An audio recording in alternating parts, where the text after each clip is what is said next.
All right, there we go, everybody. Welcome back. We are recording our first quarterly grassroots meeting. We have a lot of changes that we're going to probably discuss here. And yeah, let's start with our transfer of command. I guess we got a big announcement to make. We rolled over on going to go through our transfer command. So Kelly Martin, go ahead and take it away. Hey, thanks, Brandon.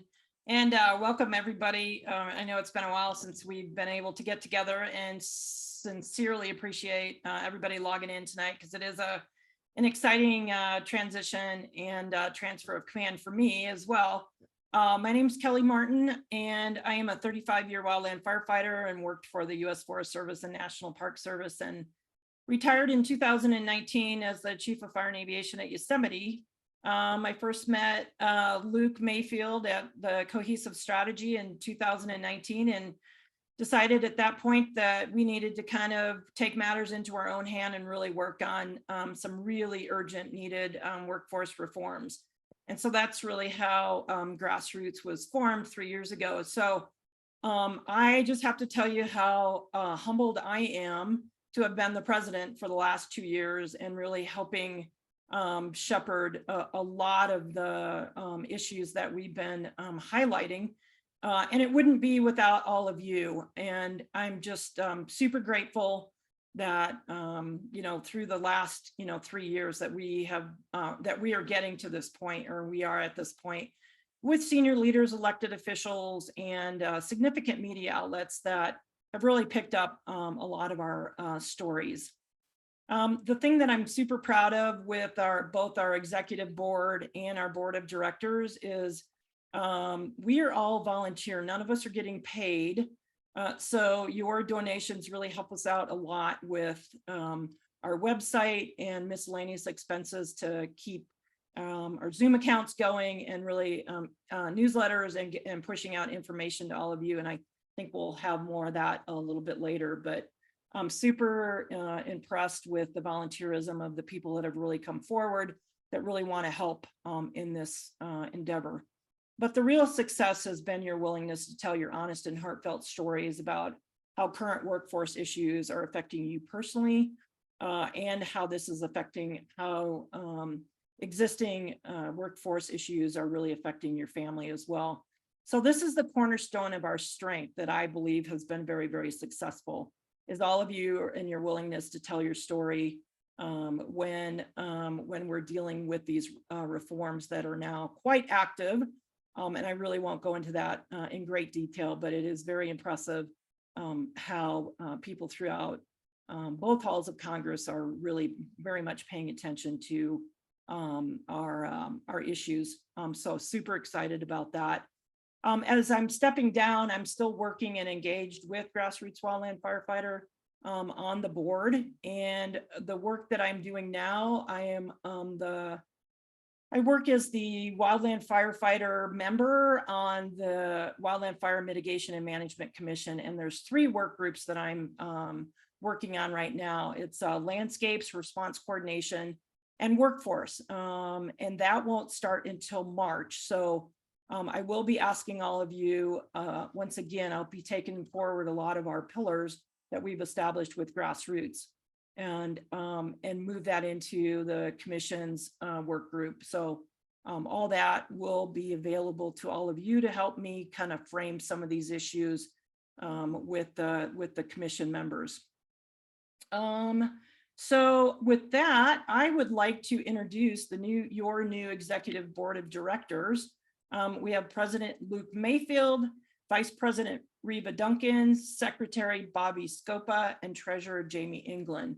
A great team of folks that I've been working with since the very beginning, and super excited that these folks are willing to take up and lead you into this, next year and 2, hopefully. And with your support, we're going to continue with this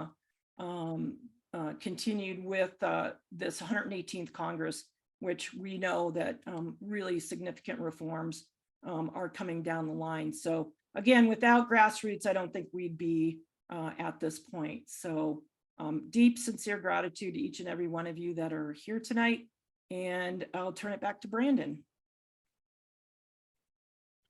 Kelly, Glad to hear you. Glad to have you here. And yeah, we're gonna be turning it over the board here, and it's I'm glad to still have you in our pocket, so to speak. So, and yeah, we do have some big changes, like we were saying. So, like I said, the board has changed over, and now Luke Mayfield, you're up next. Hey everyone, thanks for joining tonight and the first quarterly meeting for 2023 and a bit of a transition for Grassroots.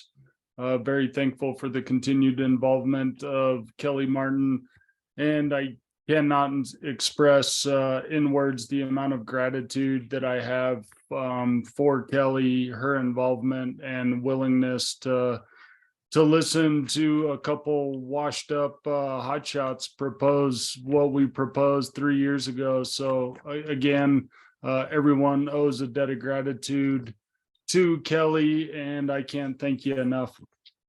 So tonight, Grassroots, and some of this, because we've never really done it, is it's a long list, and I'll try to get through it as quickly as I can.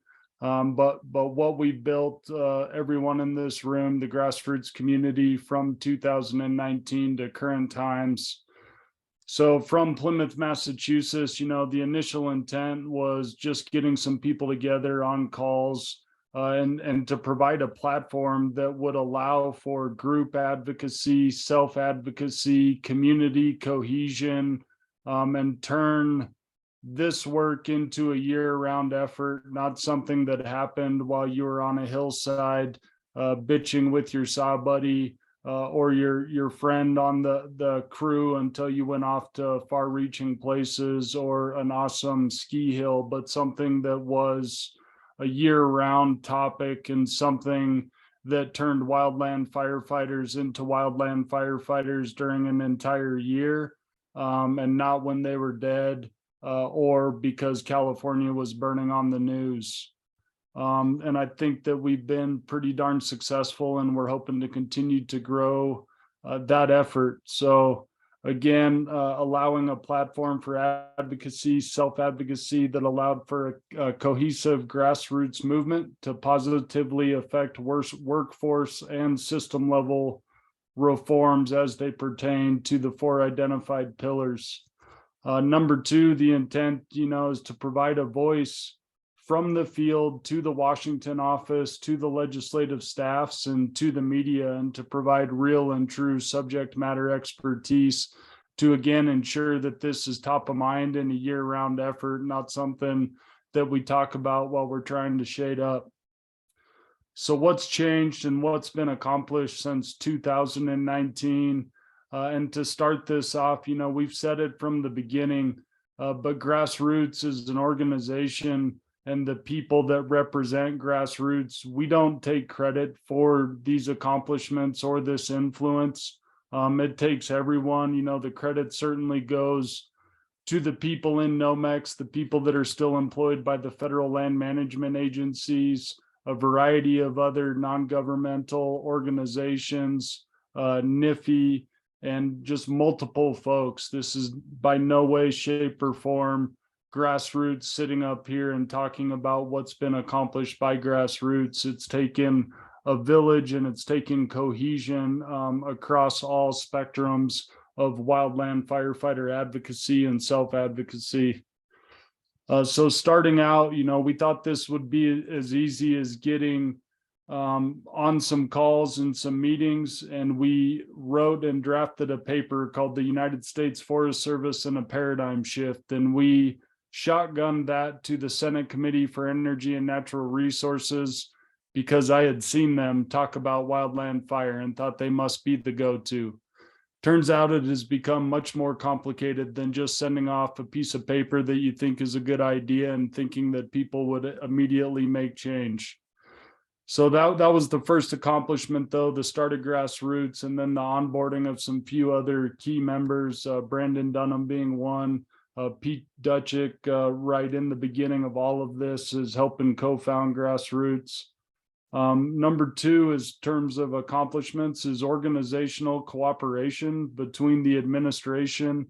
Grassroots consistently has monthly calls with the Washington office fire and aviation management team OWF, and really anyone that's going to listen to us on those calls. And we found them to be extremely beneficial in allowing for a voice from the field and relaying concerns from the field.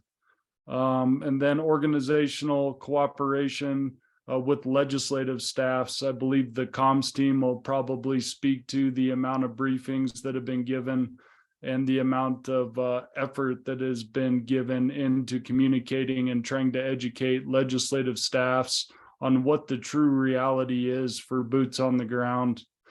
And other non-governmental organizations, we've been able to coordinate and work with a variety of them, whether it was penning letters, just communicating, trying to provide organizational alignment, and organizational cooperation with NIFI.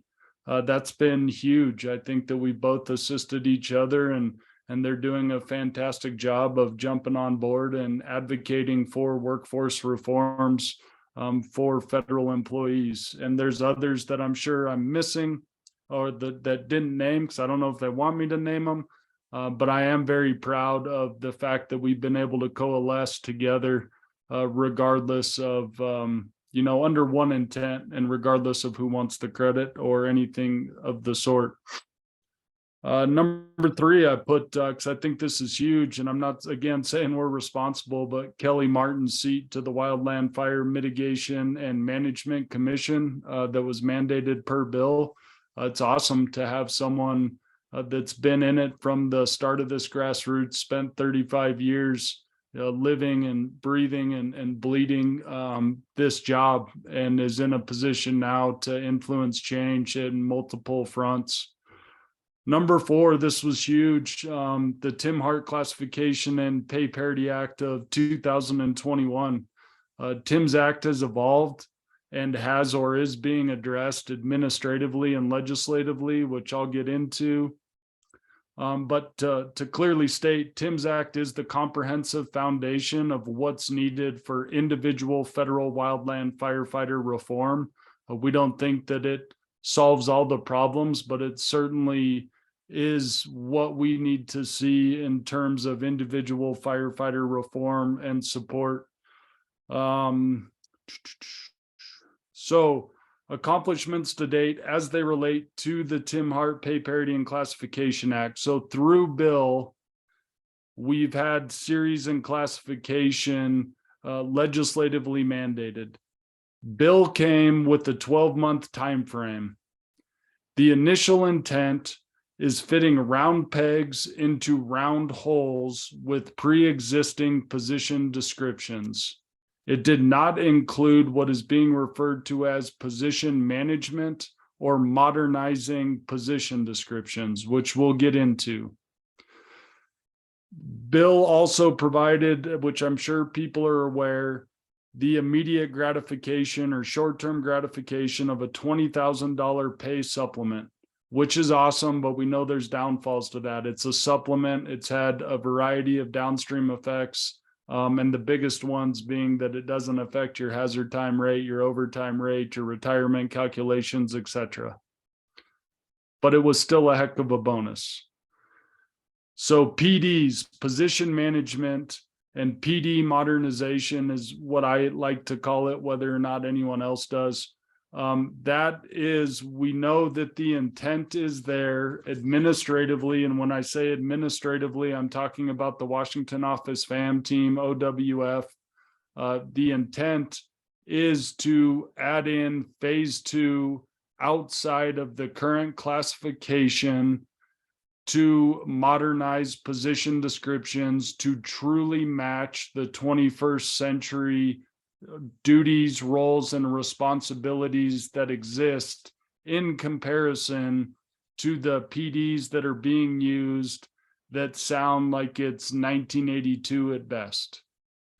Classification and position descriptions are not the same thing, but that has been noted internally by Grassroots, by NIFI, that the PDs must be addressed and modernized. This has also been well noted and is owned by the agencies who recognize and intend to implement a phase 2 of position description modernization. We have also consistently and regularly during every call advocated for the inclusion of dispatchers, training positions, and everything that encompasses what I will refer to as the fire family of positions, from getting you to a fire, getting you home, getting you resupplied, making sure that your training records are up to date, what your courses you're taking are updated, etc. We consider and are advocating for the total inclusion of the fire family of positions. As of a week or two ago, they broke the classification process into 8 or 9 phases, maybe as much as 10. There were 451 position descriptions to evaluate. As of a week or two ago, there were 75 position descriptions left in this process. 39 of those are training position descriptions. 35 of them are dispatch. Again, we are advocating heavily for the inclusion of the entire fire family. There is an anticipated mid-February date for review completion. After review, these positions or the recommendation will go to classification for a review. So it will go from the agency to classification. Then they go to the USDA for a recommendation. From that recommendation, they go to the Office of Personnel Management, who will make the final determination. And I can tell you, we will continue to advocate for what we feel right looks like, regardless of those determinations. We have no idea. It's hurry up and wait at this point, but that is the current state of events. As this happens, as they unveil the transition, who's going to transition, when you're going to transition, we know that parts of this process, encumbered positions, will be able to stay in their current classification. There is thought that people may want to stay in that encumbered classification until a permanent pay fix that affects benefits, pay, retirement, all of the stuff that we know needs addressed is truly addressed, and we know it's on the table and it is there waiting.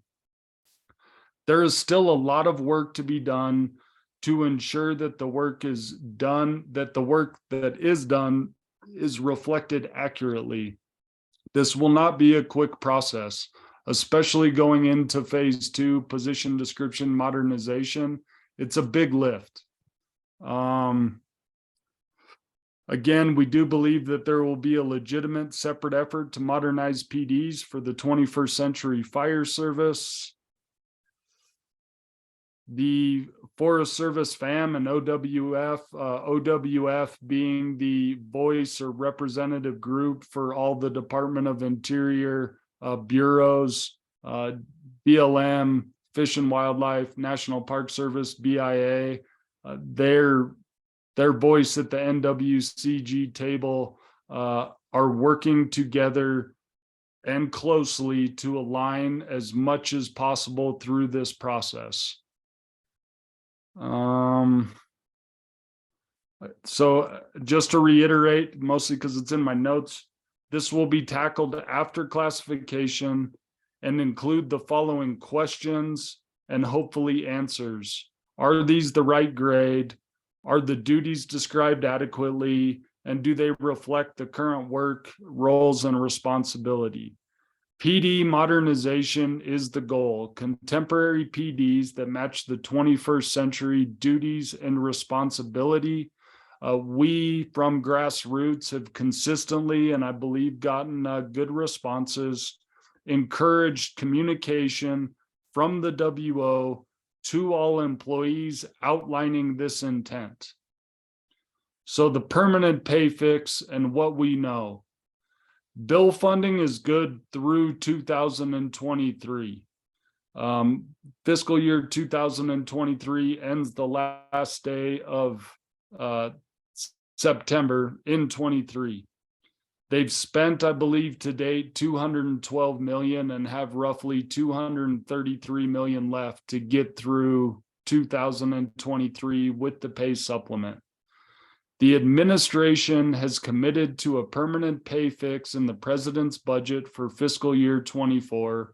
What we have been told is that the budget request for fiscal year 24 is the desired appropriated amount of money to not only provide for a permanent pay fix, but to provide for the funding needed to implement and create system level change to start influencing and working under a 21st century fire service. After this is proposed, Congress still has to approve this budget. So we will be working very hard to advocate on both sides of the aisle for the approval of this budget. Again, Grassroots will be advocating directly with both sides of Congress. There is complete support from the secretary, and this is one of his top priorities. The intent is not to tie the permanent pay fix only to the new series, and to look at other fire positions that have potentially been excluded but will still be positively affected by the permanent pay fix. So again, the permanent pay fix, the intent is not to tie it only to the Wildland Fire series, but to have it positively affect folks inside or outside of this new Wildland Firefighter series. There are regular conversations in regard to this between agencies and OMB. And we're in a hurry up and wait stage of what that permanent pay fix will look like. We have not been able to look at it. We don't have those answers. We haven't seen it line item by line item. And it could be unveiled as soon as February. I have been told, and I'm assuming that it's the same thing, that the president's budget is actually going to be delayed and unveiled in March, potentially mid-March. So we'll see. That is all I got for now. Thank you very much for your time and listening. I know that was a lot of info. Good data dump. All right, so we covered a permanent pay fix, and yeah, let's take it off to Dutch. Where you at, buddy?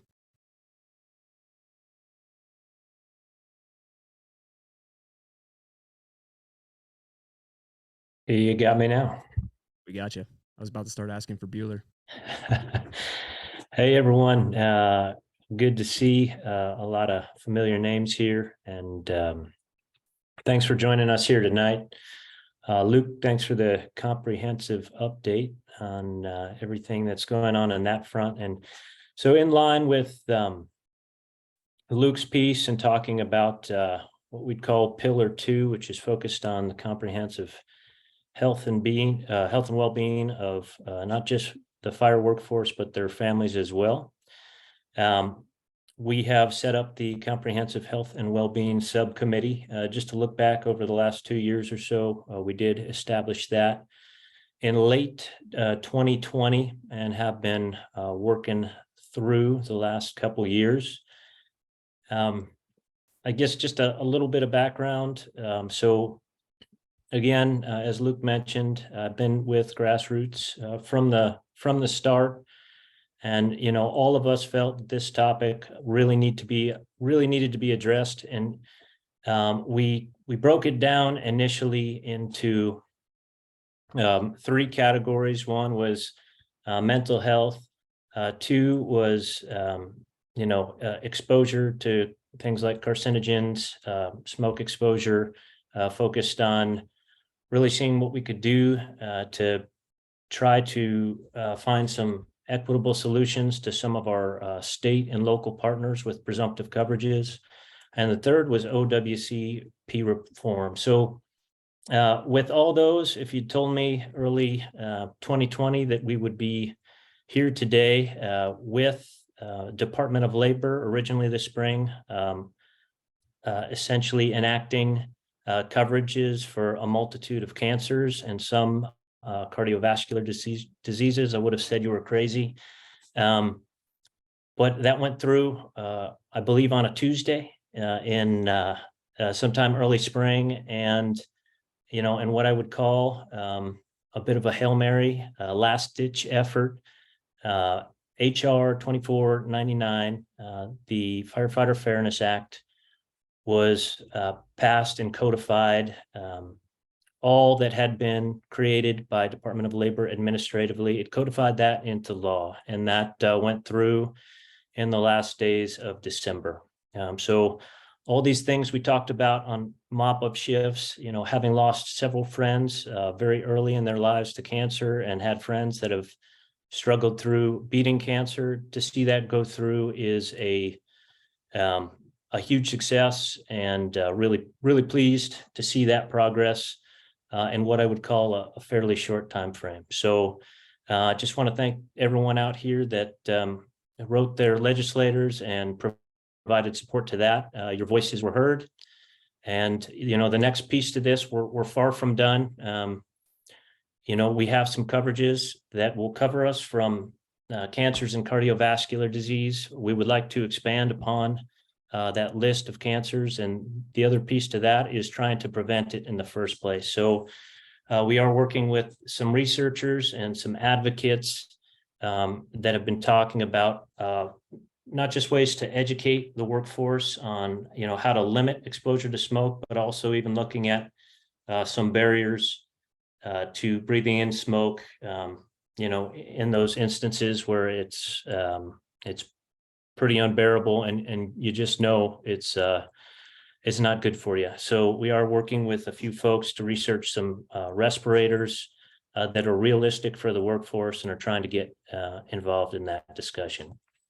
So the other piece to 2499 that I think is really important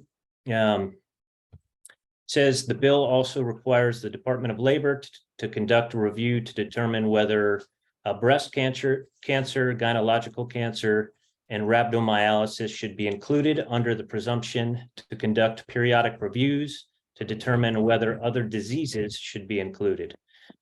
In addition, a person may petition labor to include other diseases under presumption. So while I just wanted to make sure everyone understood that there is a window, I think, for us to continue to push for more coverages and other diseases. So I know we're talking about cancers here, but want to make sure that we're also continuing to look into other issues that might be arising and affecting the short and long-term health of firefighters. So we do believe that is a window, and we're going to continue to dive into that a bit more.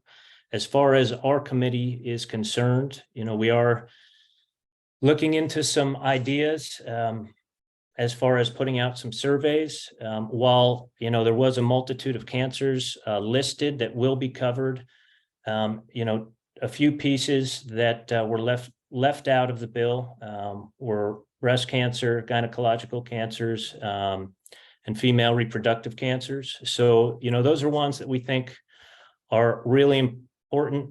So we will most likely be putting some surveys out here as we kind of wrap our heads around how to go about that the next few months. So that was a really big win, and I just wanted to say thank you to everybody on that front.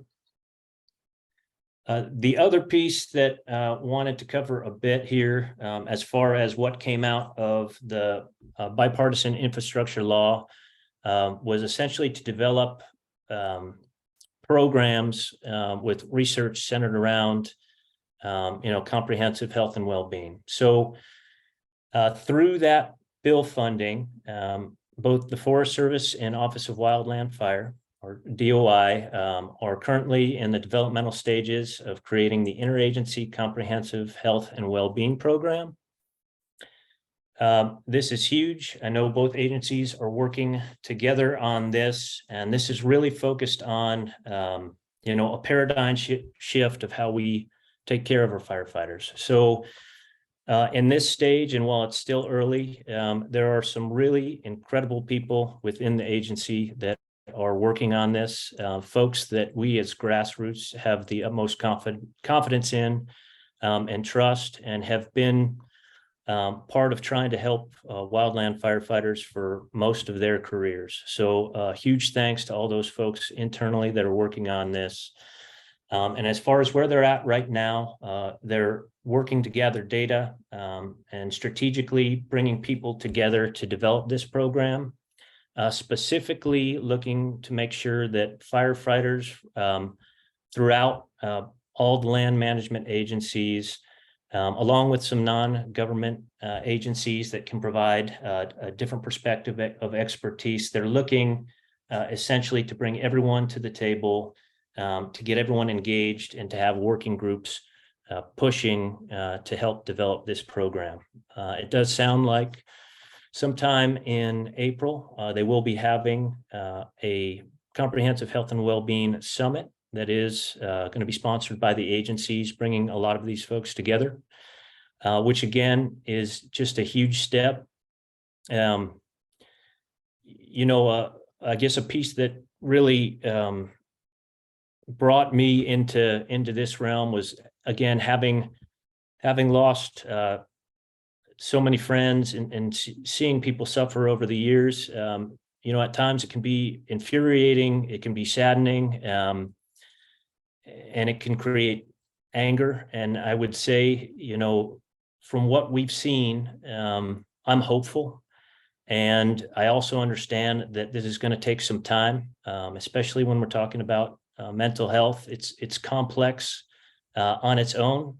And so developing programs like this are going to take time. So I would just ask, as passionate as all of us are about this and about each other, I would just urge patience and, trying to bring solutions to the table. With that, they're not just building these programs, but they're hiring positions into these programs, program coordinators. So the Department of Interior, or OWF, just hired Kat Navarro, who's done a lot of research on cancer. She's just an incredible human being. So very, very pleased to see her in that coordinator position. And then I know they're looking for a counterpart. I believe there's an outreach right now for her counterpart on the Forest Service side. So if anyone knows of anybody on that end, I would say reach out to the Forest Service, and/or Casey Briggs is helping to run that program. Also, an incredible person that's been working to improve the lives of the workforce for many years. So just know that they are hiring, they are developing these programs, and really finding ways, the best ways they can, to communicate this with the field. But with that, I think we've certainly all know there's a long way to go, but with that said, I am hopeful, and I hope you can share that hope and continue to provide solutions as well. Lastly, the Firefighter Cancer Registry, we were told it is stood up and running, and it's run through NIOSH. So that was part of a project that was before Bill, but that is underway. I believe it is up and running as of late January. So something to look into for everyone in this group.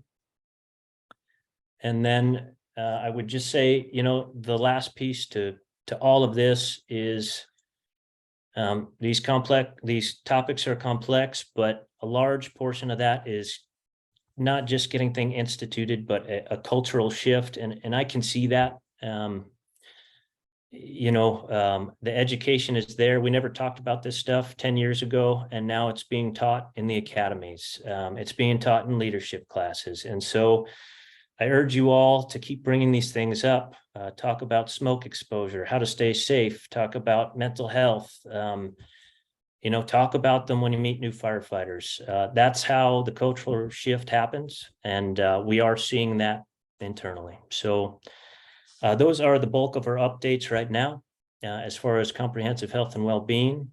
We're in a bit of a holding pattern as this program is developed, but we're here to help out any way we can, and we'll continue to do so. Thanks everyone for everything you've put into Grassroots from the field, and to our volunteers, and to the Comprehensive Health and Wellbeing Subcommittee. Appreciate it. Back to you, Brandon. All right. Thank you, Dutch. Yeah, I think it's also important to kind of acknowledge the fact that we've moved mountains in the last 3 years with a ragtag team of former and current firefighters. I think that's pretty special, and it also goes to show you that it can be done.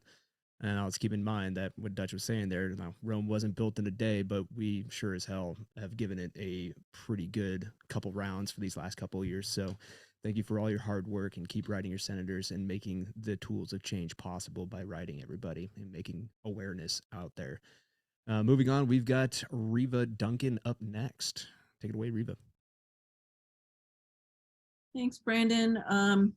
Wow, what a great turnout tonight. In case you notice some of us not paying attention, we were capped at 100, and we had a bunch of people. I think we had over 200 signed up. And so we had to do some behind the scenes maneuvering, and we're able to get that up to 500. So hopefully people gave it another shot. We were able to get everybody in. If you hear of people who didn't and they're mad, we will have this on our YouTube channel. So if you could spread the word with that. Okay. And I do want to, we throw around a lot of acronyms, but so what folks may not know, particularly on the Forest Service side, is there's something called the Office of Wildland Fire. So if you hear us say OWF, Office of Wildland Fire, and what that did, it's under the Department of Interior. And the idea was to kind of create, you know, a group of people responsive to fire for all the 4 agencies within DOI that fight fire. And so that's who when we talk with the Forest Service, Washington office, we're also talking with OWF, which represents the DOI agencies. So just wanted to throw that out there. So I'm going to talk about organizational accomplishments. Pretty dry subject. I'll get through it quickly. But when Kelly and Luke and an anonymous person started Grassroots and created a nonprofit, it seemed like a good idea to register as a 501c4, which is still a nonprofit, but it's an advocacy nonprofit group. And we were humming right along thinking that was the best way to do it. And then after speaking with the Center for Nonprofit Law, lawyers, to make sure we were doing everything we should be doing as a nonprofit, we discovered that probably that's not the best for us because it limits donations and it gets, you know, to not get in the weeds too much. So we're in the process of switching. We may maintain 2, we may be able to switch to a 501c3, but we are working with lawyers to do that in the process. That will make it better for people who donate to us, like large companies or organizations that would like the tax write-off. They're not able to get that as a 501c4. They will be able to get that as a 501c3. So we haven't gotten some of those. They're kind of waiting in the wings, waiting for us to get that nonprofit status through the IRS. But that should open some doors to some larger donations for us. We do have a strategy plan as well. And we also have our information and educational sheets. And then you know about our subcommittee and team formation. Dutch talked, he's our comprehensive health and well-being. We have a communications team, which is just these 2 committees, and the number of volunteers who are really making things happen is just pretty astounding. The comms team, you know, monitoring our socials, all our platforms, media releases, news releases. We have a separate email account for our media and journalists. They monitor that. And so there's tons of behind the scene work that these folks are doing who also are firefighters, right? And so we certainly have some challenges with that, particularly during fire season, but you know, everybody's in it for 100% and doing the best they can. We do have hiccups. We ask for your patience on that again, because like we said, we're all working as well. And so then, you know, like Luke mentioned, having a seat at the table and quality of relationships with key partners like NIFI, US Hotshot Association, Smoke Jumper Association. And then like, we meet monthly with the Forest Service Washington office and OWF. We don't release those notes because some of the things they tell us are in confidence. We don't want to betray that because we want to keep that relationship going. And, we've said all along that we cannot be successful and have an adversarial relationship with the agencies. We must work together with them. We're building up a lot of trust with them, and we do bring things from the field to them that they may not be aware of. That's why they count on us to do that. They know we have an ear to the ground with the boots on the ground and the boots in the air. And so we're going to continue to really work hard at maintaining those relationships. We're in a good place with that. Organizational direction. So like I said, we've shifted to a new law firm, and we're going to really hit hard our trying to get our 501c3 status by the IRS. As you've heard, we've onboarded our new executive board. We've also added some additional subject matter experts. We're reaching out to even more. We just added a dispatch subject matter expert, which will be a great addition to our group. And we'll continue to look for those folks as needed. And I'm not giving names because a lot of these folks choose to be anonymous. So, and when I say SMEs, I also mean advisors. So we have also very recently, we're standing up a culture committee, and one of our leads for that, we'll talk about that after I do. He'll go into more detail with that and what our intent is with that. And then we're just trying to continue to grow, evolve, and get better at building a sustainable organization, right? And so, like this is Kelly having her 2-year term and then rotating through. That's part of our planned succession. That's in our bylaws for our executive board. We'd like to think that Grassroots won't need to exist in a few years, but we want to make sure that, and if there's the need, that we are sustainable. And we can do that for several years to go. We think having a voice and being able to advocate for wildland firefighters, particularly federal, is always going to be a need, right? Even if we get some of these reforms through, it's always going to be important to have that voice. We're going to work on defining further legislative and administrative advocacy direction and path forward. The new Congress, with the Republicans being in control of the House now, with the split between the Senate, I'm not getting into politics or partisanship, but we have not been as successful getting the Republican side of the House to support a lot of our measures and some of the legislation. But we're going to keep trying, and we're going to work really closely with kind of figuring out a strategy for that as we move forward. And we have a great team with that. John Golden and Michelle Hart doing a lot of behind the scenes work with contacting elected officials, their staffers, and creating, again, those really good relationships. Even some of our other board members can directly contact a lot of these elected officials and their staffers. So we're going to maintain those. And most of the people we were dealing with, if they were up for election, they were able to come through and win their re-election. And that's it for me. And I'm going to turn it back to Brandon. Thanks. And gosh, great to see everybody on here. Thank you. All right, there we go. Thank you, Riva. Appreciate it. Next up, we have John Golden. We are up next. You're going to be stuck with me. John Golden couldn't make it tonight. I've got his legislative update. I'll try to get through this as quick as I can. Appreciate the time. And then again, just a huge shout out to John Golden. For those that don't know, he was a former wildland firefighter with the Forest Service and with the DOI that moved into policy consultation, and has been a huge plus for Grassroots. And the same can be said, our thanks or gratitude. We can't have enough for Michelle Hart and the work that she's put in terms of government relations and helping with our legislative efforts. So direction, looking at 2023 through 2024. First and foremost, Grassroots will continue to adjust and adapt as necessary on what is happening administratively or legislatively. And we'll always advocate for the boots on the ground and what we feel is right based off of the information that we have either from experience or from what Grassroots members are telling us.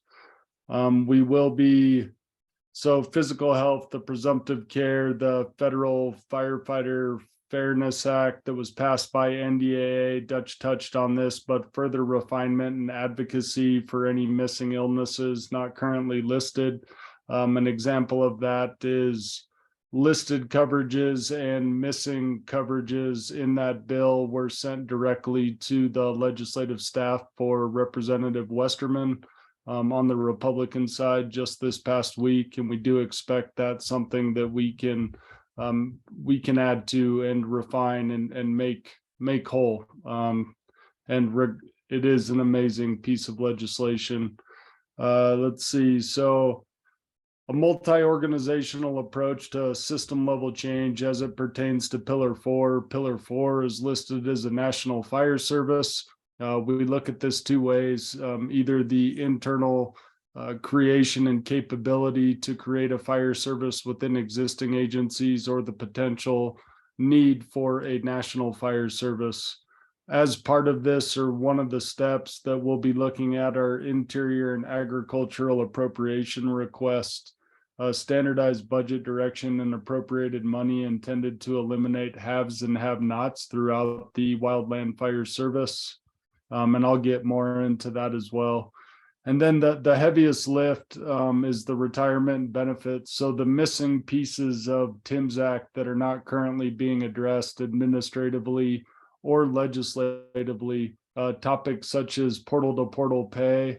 We believe that this is being negotiated. It's top of mind of the Secretary of Agriculture, and that it will be on the table at some point in time, but it is not currently being negotiated. Temp buyback, that has been a topic that has probably been ongoing since 1990, or the year that it was no longer possible. Overtime towards retirement calculations is something that we advocate for, and then hazard pay across activities. Those are some of the things that aren't currently being addressed and that were included as part of Tim's Act. Again, the foundation of what we look for firefighter reform. And then this is straight from Johnny Golden. So what we know, House and Senate committees for the 118th are not yet finalized. I do believe the Senate committees were finalized tonight. House, the Republicans have the gavel in the House, and they report that more oversight is music to their ears. And to relate that, we do believe that the money may exist to properly administer a 21st century fire service, from anything and everything, pay and compensation, firefighter, the individual firefighter, and then the programs that you work under an administration of, from the housing that people stay in, all the way down to the boots on your feet. House Republicans plan to focus a lot on forestry issues. And if I say I'm speaking for Johnny. And while I suspect that they will, I can see them also getting focused on energy issues per the committee of jurisdiction. So forestry issues might get sidelined for natural gas, oil, coal. The administration is most likely going to take a beating in the House this year based on ongoing discussions with current staffers and the news cycle. We understand that Mr. Westerman from Arkansas will be the chair of the House Natural Resource Committee. House Majority Staff and Grassroots have already begun discussions in earnest over priorities in the 118th, and those have been promising initial conversations. And those conversations go back to the 117th as well with Westerman. Westerman thinks, excuse me, Current hazardous conditions are unwinnable for wildland firefighters, but he also thinks that a lot of this can be mitigated by aggressive fuels treatments or suppression efforts. That's something that I think we need to maintain a voice in that conversation and what aggressive and realistic means. That's my take. Let's see, House Majority is interested in how frequently Grassroots is meeting with and coordinating with the WO/OWF leadership. It should be noted that House Republicans desire a bipartisan bicameral briefing. He lists House Bill 6903. The majority staff wants our thoughts on the McClintock-LaMalfa bill. That I won't get into details. It's interesting. I'm glad that we may have the opportunity to provide subject matter expertise on the inadequacies that potentially exist.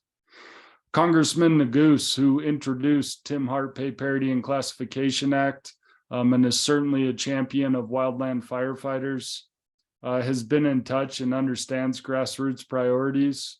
They would like to be just as active as last year and are open to bipartisan work. Former Interior Secretary and once again Congressman from Montana, Ryan Zinke has been named to the Joint House Appropriations Committee, and then still have strong ties with minority committee staff on the House Agriculture Committee, as well as facilitated introductions with majority committee staff on Senate Agriculture Committee.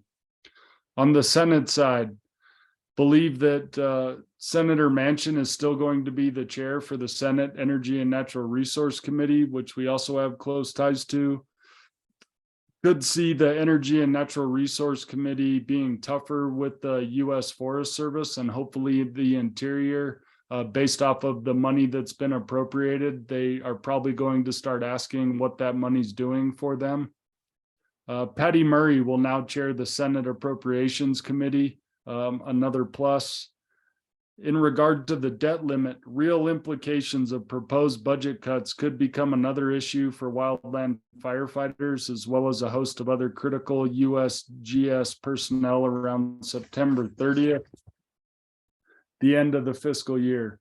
This is a constantly developing story that will have some potential budget impacts. Again, I think that that's just the more work that Grassroots is going to have to do, that everyone on this call and that's not on this call is going to have to continue with the campaigns, writing representatives, and ensuring that we continue to have that open dialogue and are able to educate and paint the picture of what the current state is from a land management or landscape wide, and then from, of course, the employee side.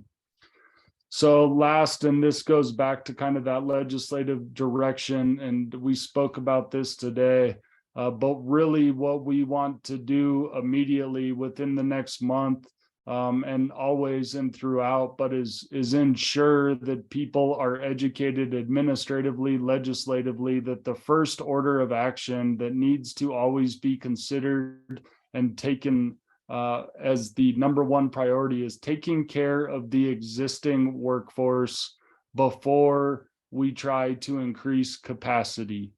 We've got to take care of folks before we continue to try to squeeze more blood out of the same stone.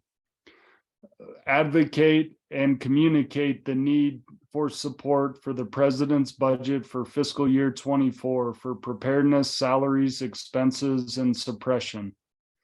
Advocate and influence for a 21st century form, whether it's internal or external, of land management agencies for a true fire service.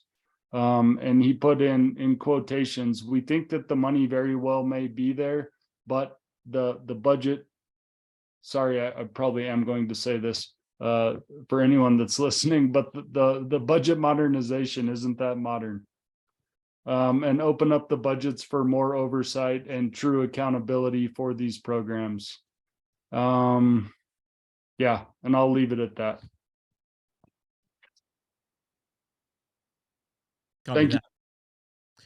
Yeah, copy that. It sounds like we're all going to get a crash course in civics. Next up, we've got Ben McLean on the Culture Committee. I can't even talk tonight. Apologies.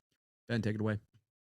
Hey, yeah, happy to be here, Brandon. You sound wonderful as always, and I appreciate you all for being here. My name is Ben McLean, and I'll be chairing the upcoming culture committee within Grassroots Wildland Firefighters. For a little background on myself, I'm a hand crew captain in the Pacific Northwest, and I've been involved with Grassroots for about 2 years now. Primarily working on Pillar 1 pay and classification. As we've seen some great success in that area and had, it be taken out of our hands a little bit in the sense that it's at much higher levels than even we are able to understand in a lot of ways. Like Brandon just mentioned, a civics lesson is required at the levels that these things are operating at now. But with our advocacy at the congressional level having paid off on the pay and classification front and it being in process, it's become apparent that we are looking at and approaching a modernized workforce in the fire service of the 21st century, like Luke mentioned. And for that to be successful, for us to be able to back up what we've been saying we can do, we really need fertile soil for this to fall on, meaning we need an adequate culture to receive these changes. And we need to know what right looks like on that front. We can't just say, here's how much we think we should get paid, and here's how many firefighters we need. We all know that enjoying what we do and the people that we work with is something that brings us back year after year as much as any amount of pay would ever. And so that's where the desire really kind of sprang up within Grassroots to start to form a culture committee. And this really, it's not necessarily a pillar. It's more of a foundational, of an undercurrent of a group of people who are going to serve a dual purpose within Grassroots, both outward and inwardly facing. And so what that looks like is inward facing, helping form accountability and maintain accountability within the Grassroots organization on things like what our board membership looks like, both demographically and operational status. How many on the line firefighters, current firefighters, do we want involved in a anonymous board capacity? And then, of course, outwardly facing. So trying to be that megaphone for the workforce like we have been since day one. That's our service. Okay. That's the foundation of what we do. That's our number one priority all the time, is just tell it like it is and communicate that effectively to people who are in positions of influence. And so when it comes to culture and the culture of the fire service, we all know that there are things we'd like to change and things we'd like to fix. And just like there were things about operational safety culture within the fire service that 20 years ago were identified as needed to change. There's lots of other categories of safety that we can help improve as an organization. And we don't have to wait for the agencies to find the perfect ag learn. And I hope most of you are familiar with ag learn. I imagine you are. But for our DOI friends out there, if you don't have to do ag learn to come up with the perfect online training, right? That's not how it works. That's not how it's going to happen. And so identifying what right looks like, not based on what people at a very high level who don't have much field familiarity think right should look like, but identifying what right looks like based on what we're seeing every day and what the field says. And then messaging that to Congress, to other non-government organizations, and to agency leadership is going to be a major priority of this committee. And so that will look like more of the survey type of stuff that you've seen in the past. We'll be working closely with our comms committee and helping them form the messaging in a way that is productive, but also continues to call folks to task when necessary in that leadership role. And ultimately, what we're really trying to achieve here is when the time comes for these 21st century fire service changes to start to be implemented, that we have done our part to help influence a culture on the ground that's ready to receive that, and ready to receive it without making the same mistakes that have been made in decades past within culture within the fire service, so that folks can say yes to this sacrifice and this service, and their families can say yes to this, and not have to face any additional adversity or upcurrent battle than anyone else, so that everybody can show up on day one of this job and start to become the best versions of themselves, because they didn't have to earn the right to be the version of themselves that they are right now. And when you have to fight extra to earn that right, that just sets you back to becoming the best version of yourself that you can be. And time after time, whether it's Harvard School of Law studies on business, or sports science, you see that high performance and highly successful organizations, in the military also reflects this, are achieved most quickly and most effectively when they're made up of people who are able to walk right in and not have to earn the right to even be present. And so that's what we're working for, is that that these changes that are coming in this new fire service of the 21st century is successful like we say it's going to be, so that it can stick around for a long time, so that these benefits that we're seeing come our way, that everybody who's saying yes to those benefits is proven right. And so anyway, if there's any questions or any desire to serve in this capacity within Grassroots, I'll pop my email in the chat. Feel free to reach out direct with me. And that is going to be something that is starting out in its infancy, but we will be continuing in moving forward with. And that's pretty much what I got, Brandon.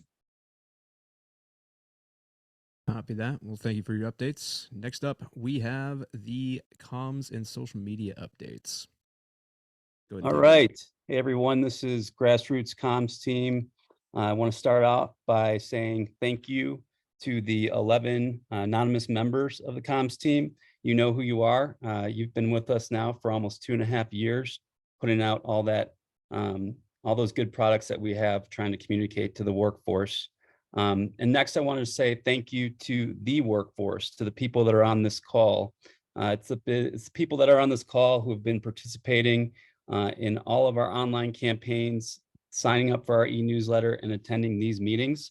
So thank you to you all. And with that, I want to share a few accomplishments quickly for 2022. And these are your accomplishments. This is what you have been doing. So I've got a couple big numbers to share. The first one is 1,579 letters Wildland firefighters sent to their elected officials in 2022. That's 1,579 firefighters who took the time to send a letter to their elected official. We have 1,252 Wildland firefighters who have attended these quarterly stakeholder updates, so these Zoom briefings that you're on right now. Another big number to know about is that in 2022, we sent 2,805 letters to the editor on various topics to local newspapers and to media outlets. Another huge number is 1,925. That's the number of partners and spouses who participated in the partners survey. We have a whole bunch of other numbers to report, but those are the numbers that are relevant to you. Those are actual advocacy that you guys participated in that went directly to Congress or to the media to shine a light and spotlight some of these issues that we've been talking about. So the people on this call, thank you. So I'll be quick. I know that we want to get to the questions, and if you have questions, you can start to put those into the chat right now, or you can wait and ask those over the air. But I do want to touch on a few things just structurally. So how we communicate. We have internal communications and we have external communications. Internally, what we're talking about is communicating to the workforce, to the stakeholders. And we do that in three major ways. The first way is through the e-newsletter. That's called the biweekly stakeholder update. And in the chat right off the bat, I put a link to that e-newsletter. If you want to sign up and get information, it goes out every 2 weeks. It has legislative updates. It has campaigns that you can participate in. It has updates from the administration. All the information that we want to get out there quickly and timely is going to be coming through the e-newsletter. So please sign up for that e-newsletter. The next way we communicate internally is through social media. I'm sure a lot of you are following all of our various social media channels, and our volunteers that I just mentioned and thanked are working pretty much every single day, all day, communicating to figure out what we should be posting about and what we should be pushing out in terms of information to you. And then the third way I wanted to mention that we communicate internally is through the website. We have a person that puts in a lot of time to make sure that website it has the most relevant and timely information. And the website is a place that you can go if you don't feel briefed on an issue to get yourself briefed. So it's through these channels that we're trying to communicate internally. So externally, what we mean by that is to the media, to Congress, and to the public. So externally, we're communicating through sending out press releases, sending out letters to the editor, and giving interviews to the media. And one big number that I didn't mention is that our executive board gave over 45 interviews to the local and national news media over the past year. So that's 45 interviews that those people took their time to get the word out on some of these issues that we're trying to make sure the public and Congress know about. And lastly, how we communicate externally is through briefing members of Congress. Working with Johnny Golden and the executive board, we're constantly trying to make sure we're getting in front of members of Congress to make sure they understand the reality of what's taking place on the ground. So thank you to the executive board for taking your time to do that, because it's a critical piece of our external communications. Okay, last, what to expect in 2023. So 2023, we're going to be launching a number of campaigns that will be structured around our legislative agenda. Luke touched on our legislative agenda briefly, but it's still formulating. We're still figuring out the lay of the land, and we're figuring out where your time and your advocacy is going to be best spent. We don't want to be putting out campaigns and asking for you guys to take actions unless we know that it's going to be a worthwhile effort. So as Congress starts to unfold and show itself, and we start to understand what the environment's going to be like, and we start to understand what pieces of legislation are going to have the highest chances of success, we're going to structure campaigns around that, where we ask you to send a letter to a member of Congress or participate in a survey so that we can get some data on a particular issue. So that stuff's all being formulated right now. And I just ask that you pay attention to social media, you join our e-newsletter, and you look out for that stuff as it comes down the line in 2023. Again, thank you so much to the volunteers. Thank you to the people that are on this call and to your friends for participating in 2022.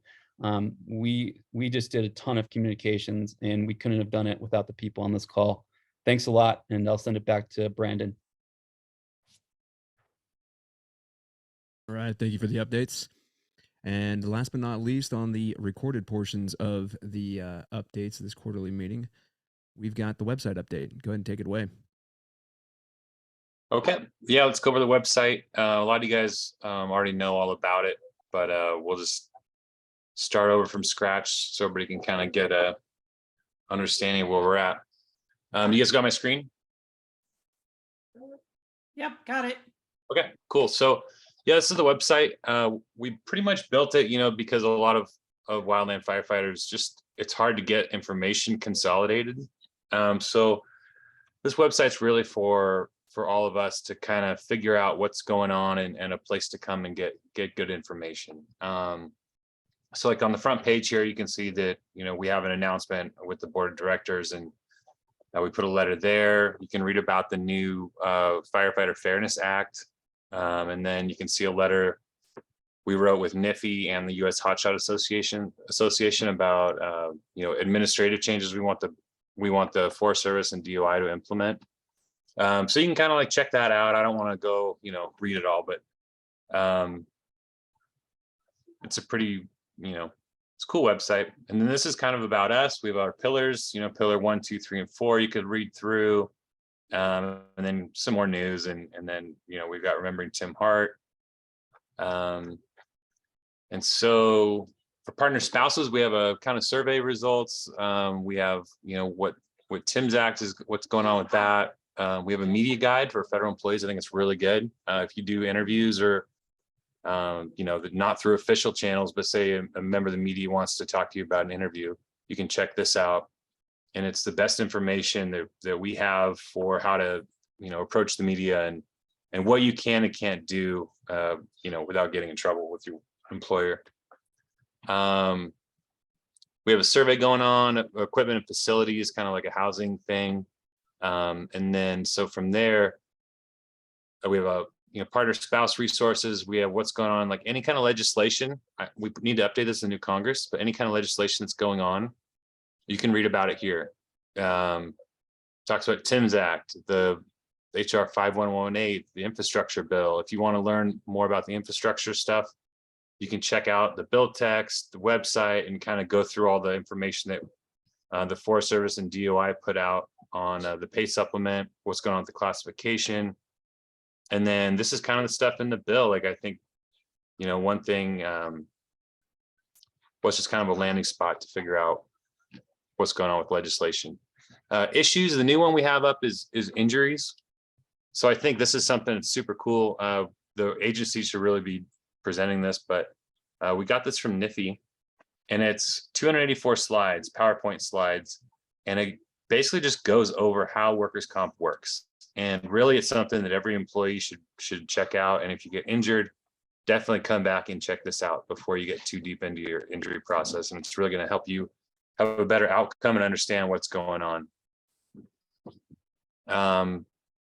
Other stuff, I noticed we don't really have like what's going on with the cancer, the state of cancer in the Forest Service. I think that's going to be next, and maybe we could figure out what the Forest Service and DOI feels about cancer. But we do have smoke exposure. There's a study on here that we posted.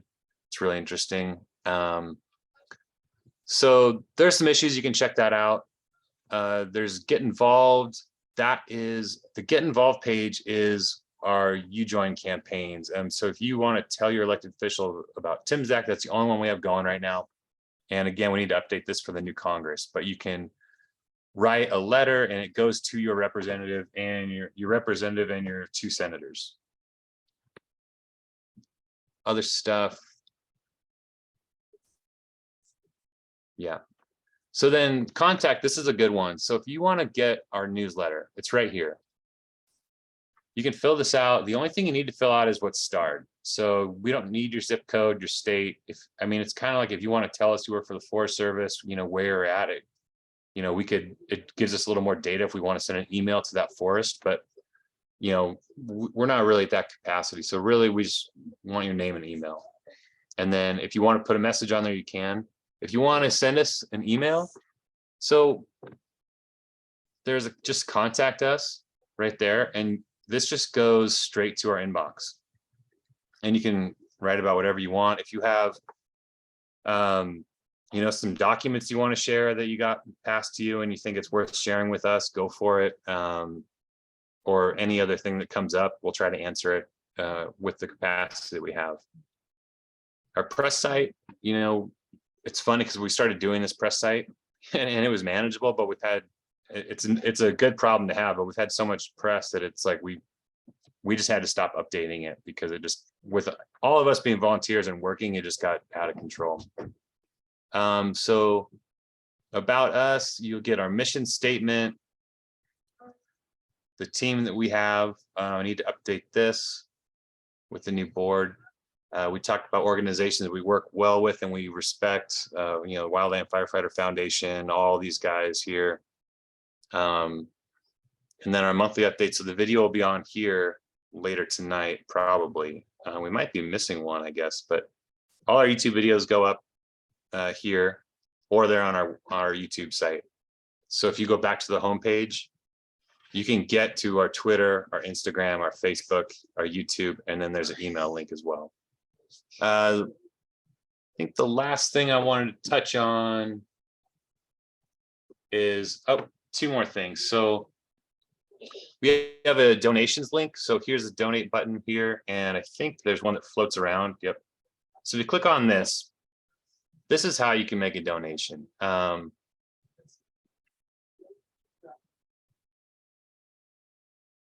You can, I think the only one you can do is the general fund. If you want to do one time, that's fine. If you want to do a monthly recurring payment or yearly or quarterly, these are kind of just like preset suggestions, $13.13 a month for a 1313 employee. And then there's some other preset numbers, but you can put in whatever you want. And then we kind of had a fun competition, like, you know, our dispatchers donated on the dispatcher team, and it doesn't really make a difference, but we thought it'd be fun to try. So yeah, that's how you can do donations. And then the last thing is a store. The store is pretty cool. We're kind of always tinkering around with it. I think the newest one we have on here now is, I'm a big fan. Everybody knows I like the tank tops, but we have flags now that are pretty cool. They're like 3 foot by 4 foot flags that are really nice. And then we just got the foam trucker hats with the embroidered Grassroots logo, but you can go on there and buy whatever you want with a bunch of different colors for shirts. There's like a balaclava thing, and but yeah, the store is pretty sweet, and it's awesome to, you know, wear some Grassroots gear on the fire line. But that's all I've got. Thanks for watching.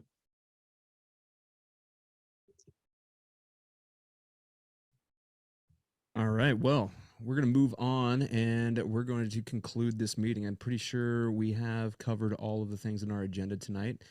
And is there any go backs from the board or anybody else? I'll take your silence as a resounding no. Well, that's going to conclude our quarterly meeting, our first quarterly meeting for 2023. We have a new change of board members, and we're going to keep going forth and conquering like we have been doing for the last few years. So with that, we're going to stop the recording, and this will be published on YouTube.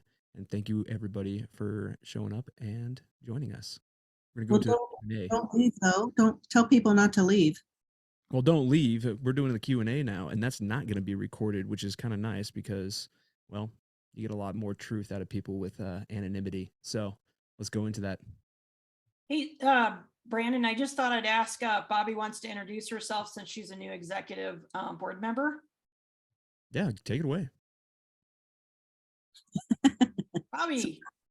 I'm working on it. You were like nowhere on the agenda. I was like too mission focused. I'm sorry. No. It's great. You guys are doing outstanding. I'm Bobby Scopa. I'm retired from the Forest Service and BLM. I spent about 12 years with the structure fire department in my career. And I am honored and humbled to be a part of this group. The work that has been done so far has been outstanding. I think all of us who have been on the outskirts would agree with that. And I'm just going to try to help where I can. Thanks. Right. Thanks, Bobby. Good to have you on the team. Yeah, absolutely. All right, I'm gonna pause the recording, and then we're gonna go into our question and answer off the record. And in the meantime, this will be downloading and hopefully be available tonight. And we'll get that on the on our website and on YouTube. But deep gratitude to the team of the executive board and the board of directors who's really been seeing this through. Some really great times of where we are right now. And it's because of all of you that are supporting us and continue to support us in this great work. And I'm taking what we're doing here, what we've started here, and take it to the Wildfire Mitigation and Management Commission, which I'm at right now here in Denver. So lots of really good things happening here as well. And I look forward to representing all of you in the year to come. Thanks all. Off recording.